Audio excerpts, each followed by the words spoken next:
দেখার পরেই বুঝতে পেরেছিলাম তারা তাদের নিজের মেয়েকে ভালো খাবার দিত, ভালো জামা কাপড় দিত, আর আমাকে দিয়ে বাড়ির সব কাজ করাতো।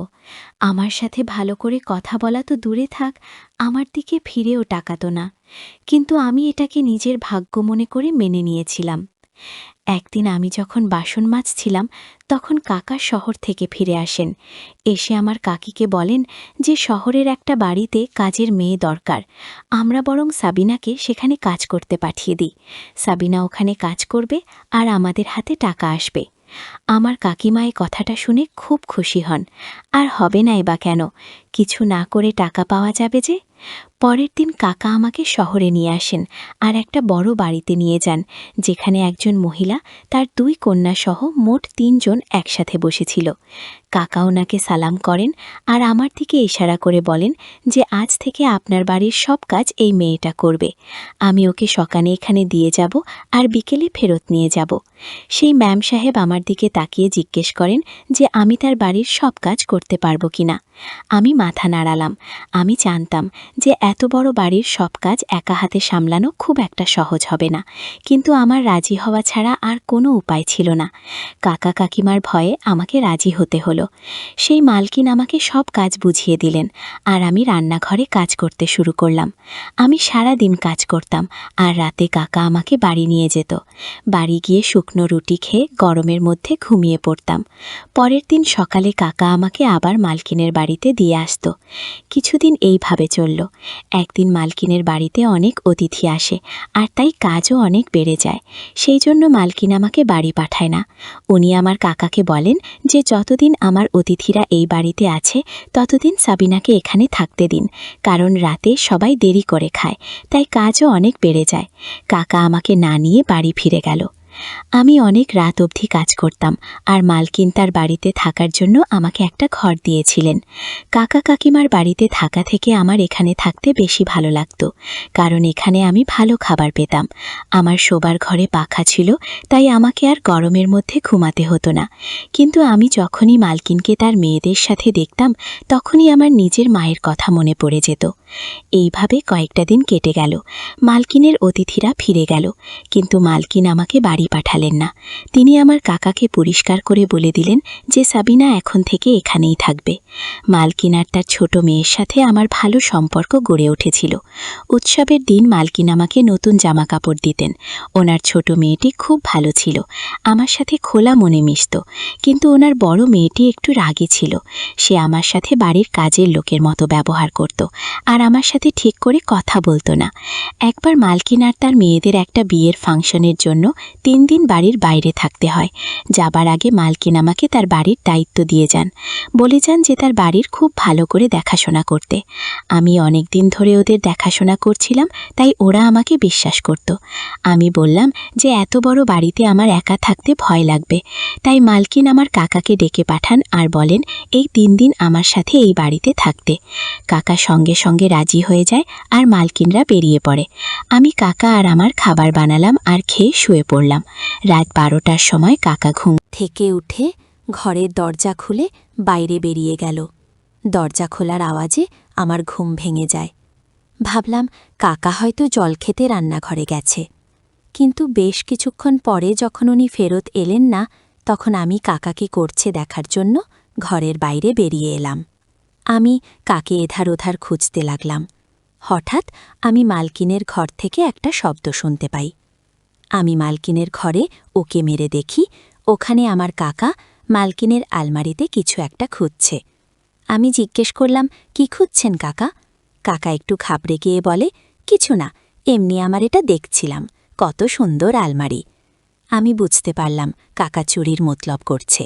সে তার গ্রামে ছোটখাট চুরি প্রায় করেই থাকত, আর এত বড় বাড়িতে নিজেকে একা পেয়ে সে কি করে লোভ সামলায়।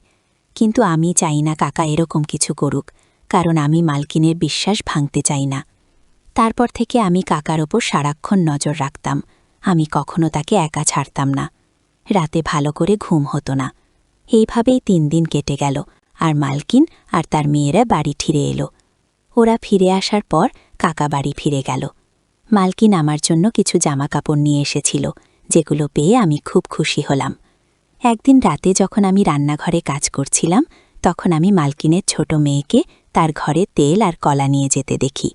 সে চুলের মতো লুকিয়ে লুকিয়ে তার ঘরের দিকে গেল, যাতে কেউ তাকে দেখে না ফেলে। আমার জিনিসটা একটু অদ্ভুত লাগল। আখি দিদি তেল আর কলা নিয়ে কি করবে? মালকিনের স্বামী কিছু বছর আগে মারা গেছিলেন। তারপর থেকে উনি তার 2 মেয়ের সাথে একাই থাকেন। নিজেদের ব্যবসা থাকার জন্য ওনাদের কখনো টাকা পয়সার অভাব হয়নি। আমি আখি দিদির ব্যাপারটা এড়িয়ে গেলাম। ভাবলাম পড়াশোনা জানে, হয়তো কিছু একটা করছে। তার বন্ধুরা রোজ বাড়িতে আসত, আর ওরা সবাই মিলে কিছু একটা প্র্যাকটিক্যাল করত। তো একদিন আমি দিদিকে জিজ্ঞেস করলাম যে আপনারা সব বন্ধু মিলে কি করেন? তো সে বলল যে আমরা বিজ্ঞান নিয়ে পড়াশোনা করি, তাই আমাদের প্র্যাকটিক্যাল করতে হয়। আমি কিছুই বুঝলাম না। আমি তো কোনোদিন স্কুলে যাইনি, তাই পড়াশোনার ব্যাপার আমি কি করে বুঝব? তাই জন্য আমি আখি দিদির তেল আর কলা নিয়ে যাওয়ার ব্যাপারে বেশি মাথা ঘামাতাম না। বাড়ির সকলের খাওয়া হয়ে যাওয়ার পর আমি বাসন মাজতাম আর রান্নাঘরটা পরিষ্কার করতাম। এর মধ্যে দিদি ফ্রিজ থেকে কলা বের করত আর একটা পাত্রে তেল ঢেলে নিজের ঘরে নিয়ে চলে যেত। এখন এটা রোজগার ব্যাপার হয়ে গেছিল।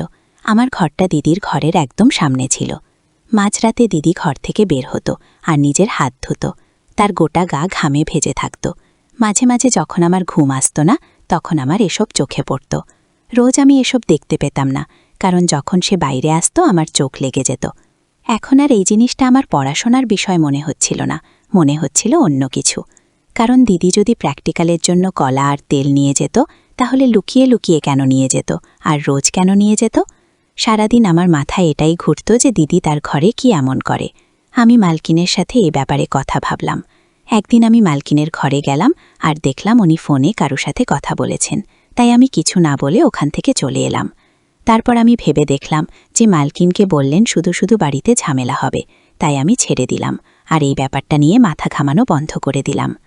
একদিন আমার রাতে ঘুম আসছিল না, আমার মায়ের কথা খুব মনে পড়ছিল।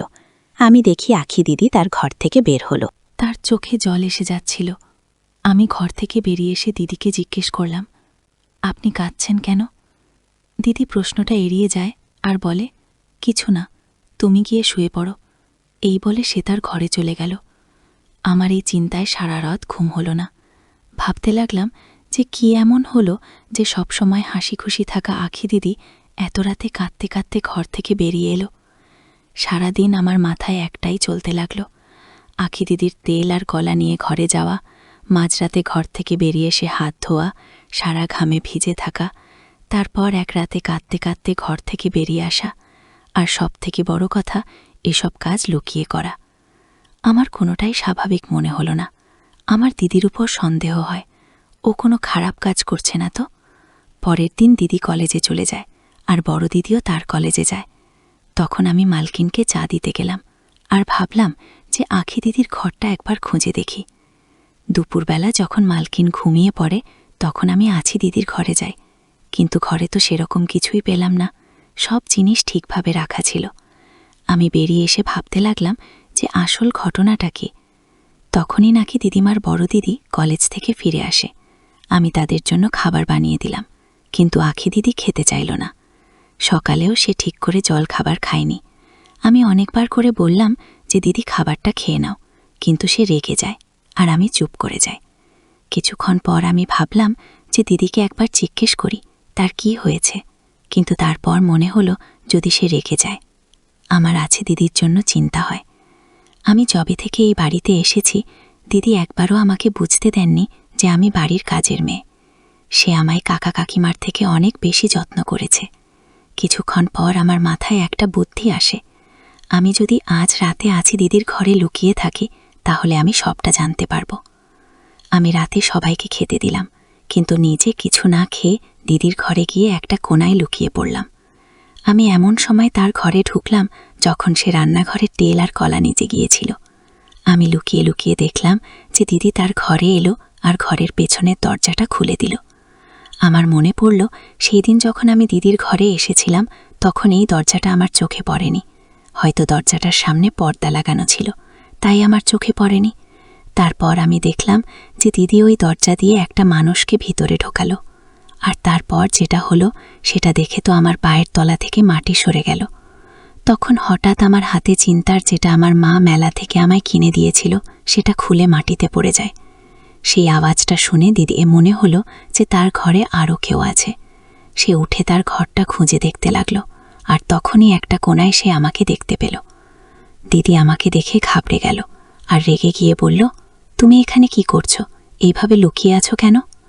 দিদির রাগ দেখেই আমি একটু ভয় পেলাম। বললাম, আমাকে ক্ষমা করবেন দিদি, আমি কোনো খারাপ উদ্দেশ্য নিয়ে এই ঘরে আসিনি। আমার আপনার জন্য চিন্তা হচ্ছিল, কারণ আজকাল আপনি ঠিক করে খাবার খান না, আর সেই দিন আপনি কাঁদতে কাঁদতে ঘর থেকে বেরিয়েছিলেন। তারপর আখি দিদি আমাকে সবটা খুলে বলল। সে কোনো ভুল কাজ করছে না, বরং একটা মানুষের উপকার করছে। দিদি ওই লোকটার দিকে ইশারা করে বলে, তিনি আমার দাদু হন। আমার বাবা মারা যাওয়ার পর আমার মা ওনাকে বাড়ি থেকে বের করে দিয়েছিল। তারপর থেকে উনি একটা মসজিদে থাকেন, কিন্তু আমি এটা সহ্য করতে পারতাম না।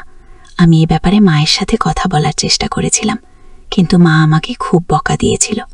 তাই আমি একটা প্ল্যান বানাই। আমি রাতে দাদুকে আমার ঘরে নিয়ে আসি, আর সকাল হলে ওনাকে পিছনের দরজা দিয়ে বের করে দিই। আমি দিদিকে জিজ্ঞেস করলাম যে সে তেল আর কলা দিয়ে কি করে। দিদি বলে যে দাদুর লিভারের সমস্যা আছে, তাই সে বেশি খাবার খেতে পারেন না, তাই উনি একবেলা খাবার খান। সকালে কলেজে যাওয়ার সময় আমি ওনাকে খাবার দিয়ে যাই। রাতের বেলা উনি কিছু খান না, তাই আমি ওনাকে ফল খাওয়াতে শুরু করি। আর কলাই সবথেকে প্রিয় ফল, তাই আমি রোজ রাতে ওনার জন্য কলা নিয়ে আসি। আমি এসব লুকিয়ে করি, যাতে মা আর দিদি কিছু জানতে না পারে। আর দাদুর হাঁটুতে খুব ব্যথা, তাই আমি রোজ তেল নিয়ে আসি ওনার হাঁটুতে মালিশ করার জন্য। অনেকক্ষণ ধরে মালিশ করার পর আমার গা ঘামে।